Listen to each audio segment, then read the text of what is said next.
نتيجة العمل والإتقان والجودة هاي اللي قدامكم.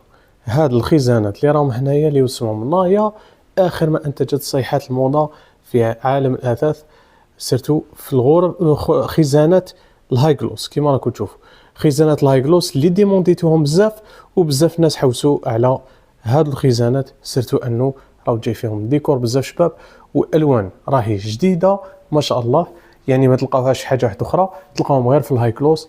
وايضا اللاد اللي يتميز به هذاك الهاي جلوس هنايا ما شاء الله. هادو الخزانات ما شاء الله تبارك الرحمن راهم فخامه على فخامه. خليني نغلق لكم الابواب ونوريكم كامل الموديلات اللي راهم هنايا، ودوكا هكذا نقدر نتكلم اريحيه لاني غلقت لكم كامل الابواب وراني نوريكم الشكل الخارجي تاعهم تاع هادو الخزانات كاملين.